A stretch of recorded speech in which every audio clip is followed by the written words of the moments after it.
तो अंबिका मौर्य जी को अगर जेल भेजने की कोशिश की तो हम सब लोग जेल जाएंगे, मैं वादा करके आया। चाहे खून बह जाए हमारा यहाँ, लेकिन अपने महापुरुषों का अपमान नहीं सहेंगे। बहुजन राजनीति से सरकार डरती है। अगर मैं सिर्फ दलितों की राजनीति करूं, उनमें भी एक जाति की राजनीति, किसी को दिक्कत नहीं होगी। ये पूरा धंधा है, धर्म जो है, और ये धंधे के आधार पे चलता। अगर धंधा ना होता तो अगर वहां कोई शक्ति होती तो पहले इसी की रक्षा कर लेते। भक्त आएंगे तो उनको तनख्वाह मिलेगी, तो ये फिर रोजगार हुआ ना, धर्म का विषय नहीं है ना। क्योंकि कोई ईश्वर अगर कहीं है तो वो नहीं चाहता कि मेरे नाम पे इस तरह का बंदरबाट हो और मेरे नाम पे लोग करोड़पति अरबपति हो जाएं।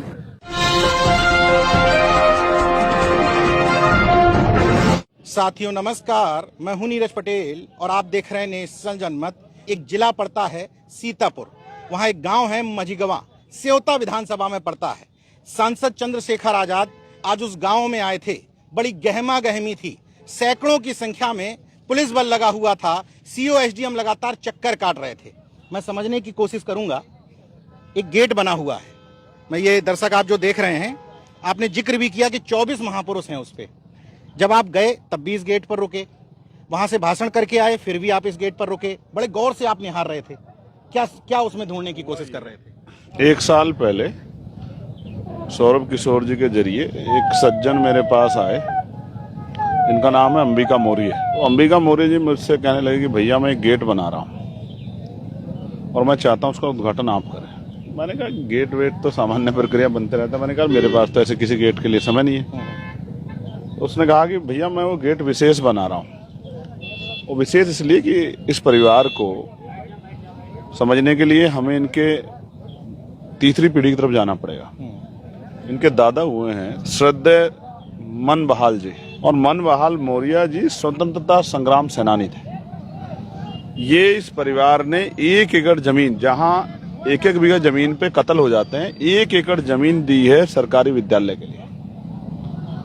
तो जब मैंने इनके परिवार के बारे में जाना और मैंने गेट के बारे में जाना कि भाई गेट कैसा बना रहे बताओ, तो जब मैंने गेट के बारे में जाना तो मुझे अचरज हुआ कि अखंड भारत के निर्माता सम्राट अशोक महान के नाम पे वो गेट बना रहे हैं और उसमें वो चंद्रगुप्त मौर्य जी की प्रतिमा लगा रहे हैं। चलो ये तो मौर्य समाज का आदमी है, चलो लगा देता है, कोई बात नहीं भाई। लेकिन उसमें वो राष्ट्रमाता सावित्रीबाई फुले, माँ फातिमा शेख, बाबा साहब अम्बेडकर, मान्यवर काशीराम साहब, बाबू जगदेव प्रसाद कुशवाहा, एपीजे अब्दुल कलाम, वीर अब्दुल हमीद, चंद्रशेखर आजाद जी, शहीद आजम सरदार भगत सिंह जी, ऐसे सब महापुरुषों के 24 महापुरुषों के, राष्ट्रपिता ज्योतिबा फुले लेके 24 महापुरुषों की तस्वीर लगा रहे हैं। संत गाडगे भी दिख रहे थे। संत गाडगे जी महाराज, मैंने कहा 24 महापुरुषों की, क्योंकि ढक दिया गया, मैं सही तरह देख नहीं पाया हूँ। तो मुझे लगा कि यार ये गेट विशेष है, बहुजन भाईचारे का प्रतीक है, मुझे वहां जाना चाहिए। तो मैंने उनको समय दिया। जब समय दे दिया तो ये गेट 2.5 साल से बन रहा था, तो इसका उद्घाटन का समय आज 18 तारीख का। तो यहाँ पता लगा कि साहब ये अवैध है या ये है या वो है। तो मैंने उनसे पूछा कि भाई, क्योंकि वकील होगी, भाई आपने प्रक्रिया क्यों नहीं फॉलो की? तो उन्होंने कहा मैं सारे दफ्तरों में गया, 18 लाख रुपए ग्राम के लोगों ने इकट्ठा हुए, मैं गया। उन्होंने कहा स्वतंत्र पंचायत है आपकी, आप बना सकते हैं, कोई दिक्कत नहीं। लेकिन असल बात ये हुई कि उसका उद्घाटन पहले तो बहुजन महापुरुषों के नाम पे, मौर्य अगर बना दे, मौर्य किसी महापुरुष के नाम पे गेट, कोई क्या फर्क पड़ता है? लेकिन उसमें डॉक्टर अम्बेडकर, फूले, साहू, काशीराम अगर उसमें हो, बाबू जगदेव उसमें हो, संत गाडगे जी उसमें हो और माँ फातिमा शेख हो, जब इतने महापुरुष हों तो तकलीफ होनी अनिवार्य है। और फिर उसका उद्घाटन करता में नाम हो एडवोकेट चंद्रशेखर आजाद। मैं भी देख रहा था, नाम भी लिख दिया आपका। इस वजह से जैसे नाम लिखा गया, यहाँ के सामंतियों ने देखा, उन्होंने कहा इनकी सरकार है कि भाई इसको रोको। तो उन पे कागज उनके हैं, कलम उनकी, खुशी बना दो। चाहे किसी का घर तोड़ देते हैं, किसी बुलडोजर चलाते हैं, किसी की जमीन जो है माफियान छीन ले, कोई पूछने वाला नहीं। कोर्ट में भी कहाँ सुनवाई हो रही है?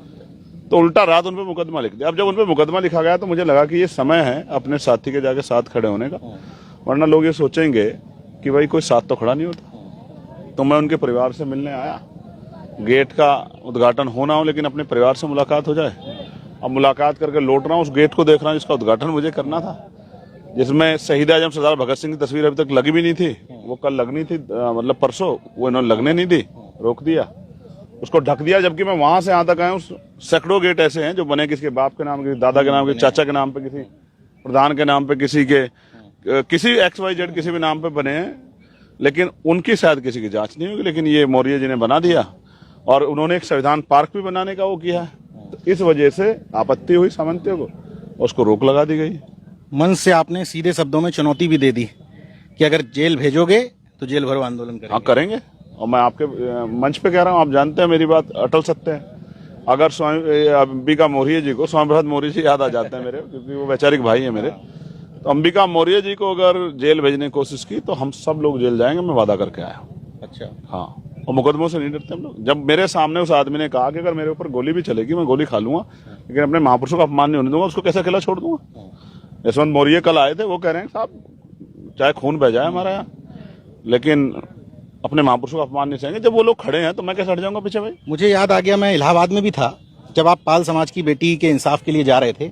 मुझे लगता है ये कॉम्बिनेशन बड़ा घातक हो जाता है क्या इस सरकार के लिए, कि एक एससी वर्ग का कोई व्यक्ति ओबीसी एंगल जहां आता है तो उसको लगने लग खतरा महसूस होने लगता है। बहुजन राजनीति से सरकार डरती है। अगर मैं सिर्फ दलितों की राजनीति करूं, उनमें भी एक जाति की राजनीति करूं, किसी को दिक्कत नहीं होगी। अगर मैं पिछड़े अति पिछड़े मुस्लिम समाज की, जैसा मैं एनआरसी में गया तो मुझे पकड़ा गया तो कहा दलितों की लड़ाई लड़ो ठीक है, लेकिन मुसलमानों की लड़ाई लड़ोगे तो इलाज हो जाएगा, और मुझे मारा गया खूब। तो मैं समझता हूँ कि जब मैं पिछड़े वर्ग के अधिकारों की लड़ने जाता हूँ, क्योंकि मेरा ही परिवार है, मुझे याद है, मैंने इतिहास पढ़ा है, राष्ट्रपिता फूले से लेके ईवी पेरियार, रामानायक शंकर, पहले यादव, महामना रामसु वर्मा चौधरी, महाराज सिंह भारती, संतराम बी प्रजापति, साहू जी महाराज, मैंने उनको पढ़ा, मैं जानता हूँ कि यहाँ से यहाँ तक के सफर में उनका योगदान है, तो मैं कैसे भूल जाऊंगा भाई।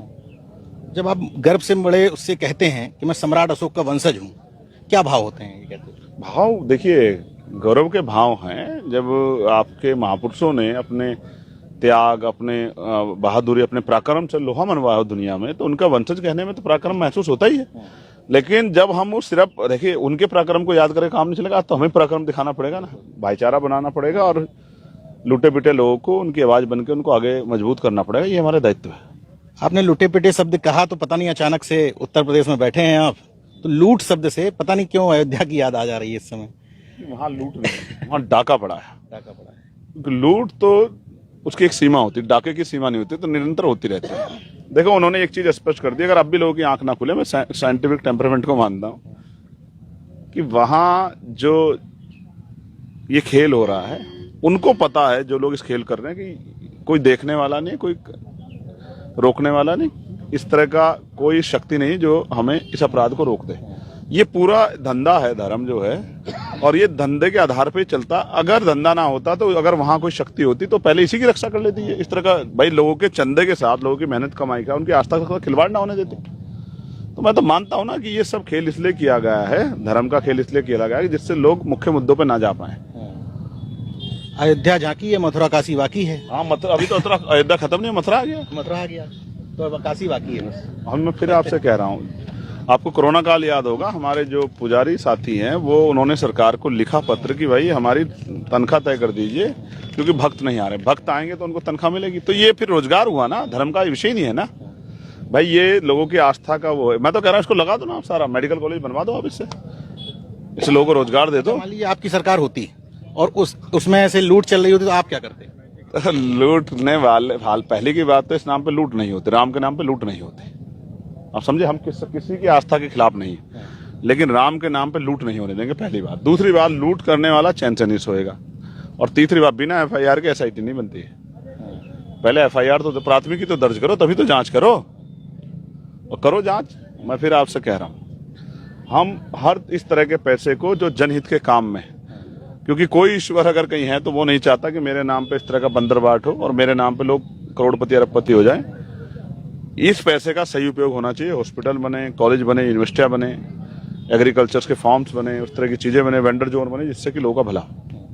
अंतिम सवाल, आप 6 दिन लगातार लखनऊ में थे, लोग मिलने आ रहे थे, इंटरव्यू कर रहे हैं, क्या प्रक्रिया फॉलो की गई आपने टिकट वितरण के लिए? देखिए, प्रत्याशी का अपना काम, उसका क्षेत्रीय काम, संगठनात्मक क्षमता, सब चीजें, लोकप्रियता, उसकी जानकारी और जातीय समीकरण, बिल्कुल स्पष्ट करो, जातीय समीकरण, भाईचारा बना के जब वोट विनिंग कैलकुलेशन में जा रहा है उस आधार पर। और सबसे बड़ी बात, अभी किसी को घोषित नहीं किया है, घोषित नहीं, अभी सबको टास्क दिए हैं काम करने के लिए। 1 महीने के बाद जहां सिंगल प्रत्याशी है, वो मजबूत प्रत्याशी, और जो विधानसभा जिले, पहली पार्टी है जिसने किया, विधानसभा जिले बूथ सेक्टर के लोगों ने उनका नाम आगे बढ़ा के भेजा है, प्रदेश जोन और प्रदेश ने उनका इंटरव्यू लिया। उस आदमी के तो अब प्रभारी बना के उसको अवसर देंगे, लेकिन उसको भी इसके साथ भी जो पार्टी काम देगी उसको करना होगा, नहीं करेगा तो हटा देंगे।